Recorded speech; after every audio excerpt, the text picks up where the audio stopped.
கர்த்தருடைய பரிசுத்த நாமத்துக்கு ஸ்தோத்திரம். நான் முழு இரவு ஜெபத்தை பற்றி பேச வந்திருக்கேன். நான் வீட்டில் இருந்து ஜெபம் பண்ணது கிடையாது. ஆசைப்படுவேன், ஆனாலும் ஜெபம் பண்ண முடியாது. எனக்கு தூக்கம் வந்துடும். அதனால் பாஸ்டர் முதல்ல அறிவிக்கையில் எனக்கு ரொம்ப சந்தோஷமாக இருந்தது. எப்படினாலும் தூங்கினாலும் போய் ஜெபம் பண்ணிட்டு வந்துடணும் அப்படின்ட்டு வந்தேன். அதே மாதிரி தூங்கிக்கிட்டு தான் இருந்தேன். ரொம்ப தூக்கம்தான் வரும். பரவாயில்ல, முடிக்கிற நேரம் நல்லா ஜெபம் பண்ணிக்கிடுவோம் அப்படின்ட்டு வந்தேன். அதே மாதிரி இப்போ ஒரு 2 மாதமாக ரொம்ப தூக்கம்லாம் கிடையாது. நல்ல முழிச்சிருந்து ஜெபிக்க ஆண்டவர் உதவி செஞ்சார். குடும்பத்துக்காக, தேசத்துக்காக ஜெபிக்கையில் நல்ல ஆசீர்வாதமாக இருக்குது. நாங்கள் குடும்பத்தோடு பங்கு வருவோம்.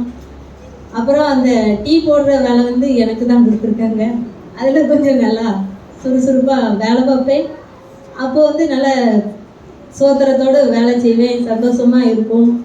டீ, ஸ்நாக்ஸு எல்லாம் உண்டு. ஆனால் நேரம் போகிறதே தெரியாது. நல்ல ஜெபம் போய்கிட்டே இருக்கும். இப்போ 2 மணி ஆயிடுச்சு. 2 மணி 10 நைட்டு 10 மணிலேருந்து 2 மணி வரை ப்ரேயரு. நேரம் போகிறதே தெரியாது. நல்ல ஆசீர்வாதமாக இருக்குது. நீங்களும் வாங்க, எப்படியாச்சும் ஒரு தரமாச்சும் பங்கு பெறுங்க. எல்லாருக்கும் பலவீனங்கள் இருக்கத்தான் செய்யும். ஆனாலும் தேவ சமூகத்தில் இருந்து ஜெபிக்கும் போது ஆண்டவர் நல்ல பலன் கொடுக்குறார். வந்துட்டு போய் தூங்கையில் கரெக்டாக 6:30க்கு எழுந்திரிச்சிருவேன். இத்தனை நாள் 5:30க்கு எழுந்தாலும் அந்த டயத்தில் 6:30க்கு எழுந்திரிச்சு பிள்ளைகளை எப்போதும் போல் கிளப்பி ஸ்கூலுக்கு அனுப்பி எல்லா வேலையும் முடிச்சிருவேன்.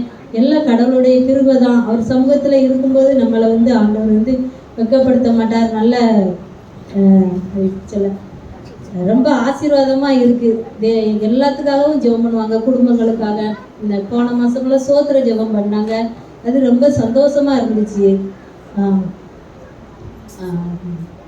10 மணிலேருந்து 2 மணி வரை ஜெபம், முழு இரவு ஜெபம். எல்லாரும் வாங்க, ஆசீர்வாதத்தை பெற்றுக்கோங்க. இயேசு நாமத்தில்.